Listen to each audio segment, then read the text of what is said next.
एक गांव में एक सेठ और सेठानी रहते थे। वे बहुत अमीर थे, लेकिन बहुत कंजूस भी थे। फिर एक दिन सेठ को किसी काम से दूसरे गांव जाना पड़ता है। उनके घर में एक नौकरानी भी थी। सेठ के जाते ही सेठानी उस नौकरानी पे जुल्म ढाना शुरू कर देती है।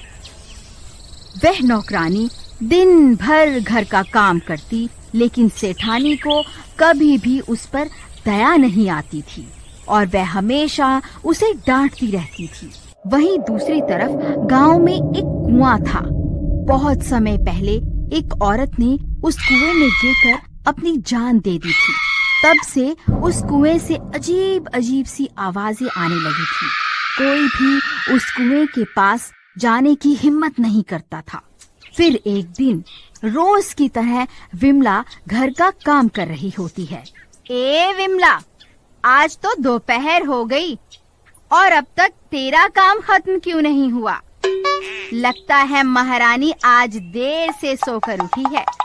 क्यों री, तेरा काम खत्म क्यों नहीं हुआ अब तक?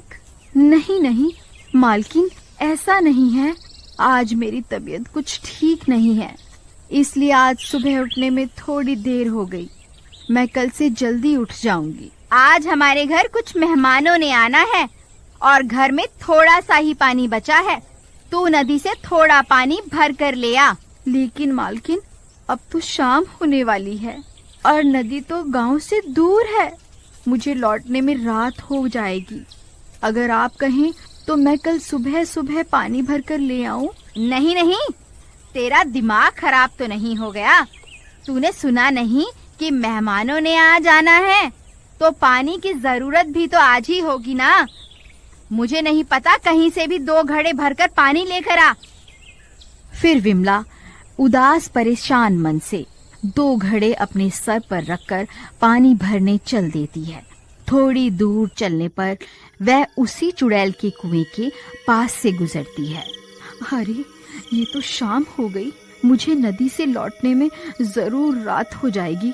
क्यों ना इसी कुएं से पानी भर लूं? नहीं नहीं, गांव वाले तो कहते हैं कि ये भूतिया कुआं है। इस कुएं के अंदर चुड़ैल रहती है। अब क्या करूं? अगर नदी से पानी भरने जाऊंगी तो लौटते वक्त अंधेरा हो जाएगा। नहीं नहीं, इसी कुएं से भर लेती हूँ।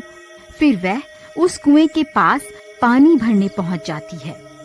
जैसे ही वह उसमें झांककर देखती है, उसे उस कुएं में से अजीब अजीब सी आवाजें आने लगती हैं। कोई है? मेरी मदद करो, मैं इस कुएं में गिरी हुई हूँ।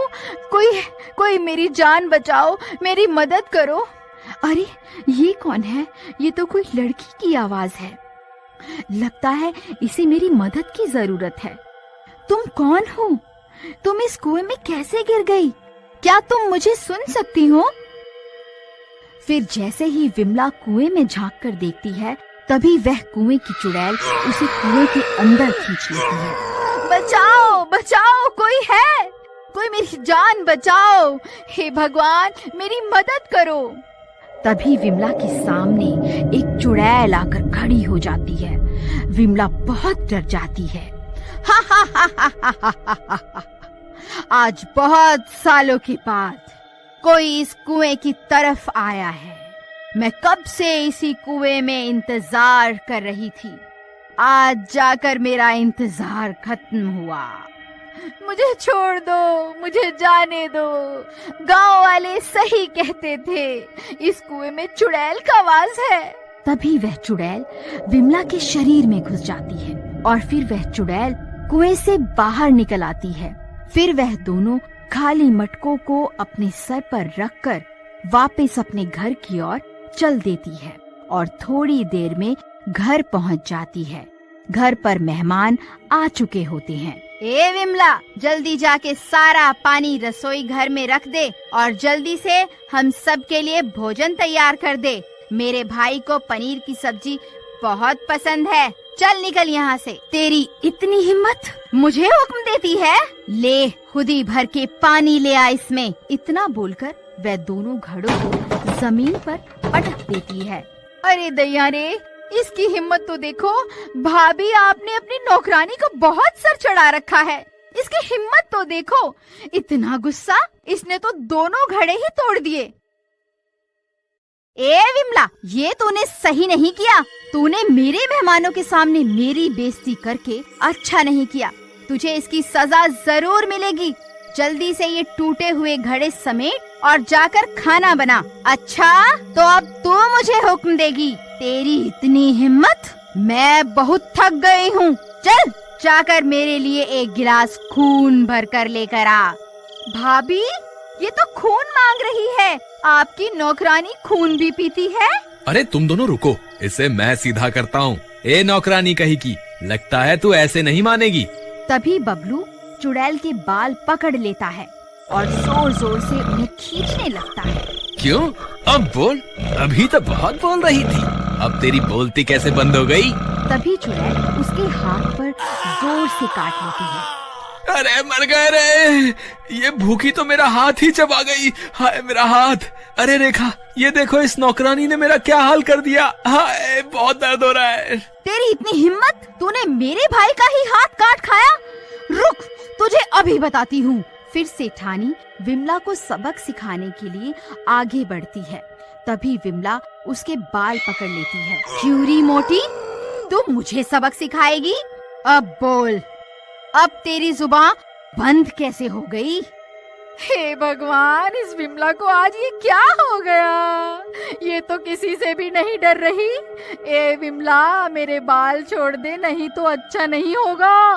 बबलू, बबलू, मुझे इससे बचाओ, मेरी मदद करो। फिर जैसे तैसे वह तीनों अपनी जान बचाकर वहाँ से भाग जाते हैं। बहन, ये तुमने हमारे साथ ठीक नहीं किया। भला कोई मेहमानों को अपने घर बुलाकर उनके साथ ऐसा व्यवहार करवाता है क्या? रेखा, चलो अभी यहाँ से चलो। बस बहुत बेइज्जती करवा ली, बस अब और नहीं। नहीं नहीं बबलू भाई, मुझे यहाँ अकेला छोड़कर मत जाओ। मैं अकेली इस घर में विमला के साथ नहीं रह सकती, ये मुझे मार डालेगी। तुम आज रात यहीं मेरे घर रुक जाओ, कल सुबह अपने घर चले जाना। ठीक है, लेकिन ध्यान रहे, मैं और अपनी बेइज्जती नहीं सहने वाला। ठीक है भाई, लेकिन अब हम क्या करें? वापस घर जाना सही होगा। वह विमला अभी भी घर पर ही होगी। कहीं उसने हम पर फिर से हमला कर दिया तो?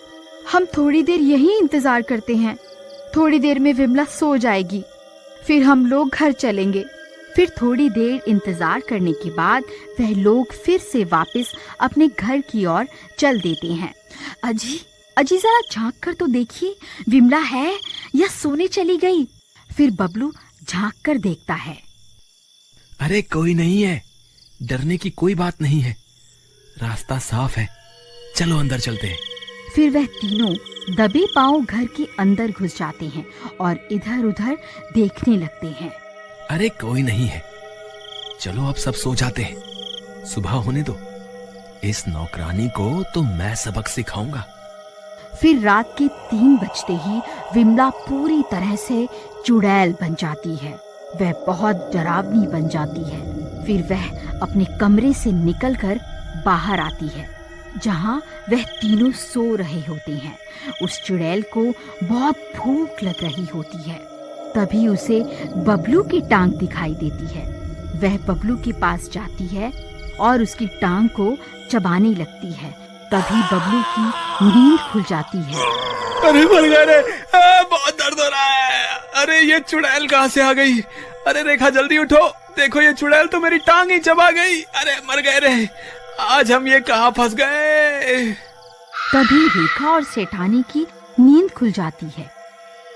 उस चुड़ैल को अपने सामने देखकर उनकी आंखें फटी की फटी रह जाती हैं।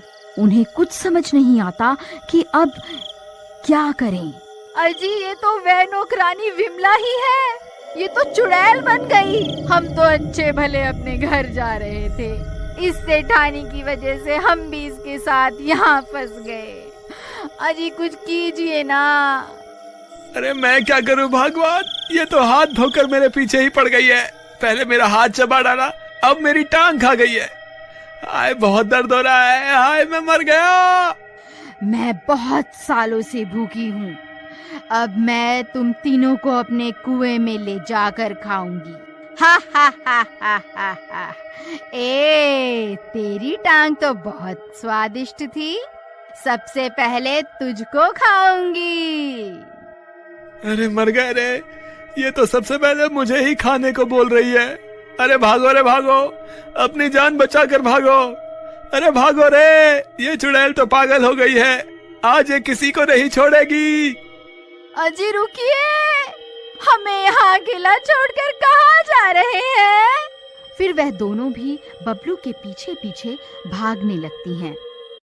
अजी ये आपने ठीक नहीं किया, मैं तो आपको बहुत बहादुर समझती थी। आप तो एक नंबर के डरपोक, आप मुझे वहाँ अकेला मरने के लिए क्यों छोड़कर आए?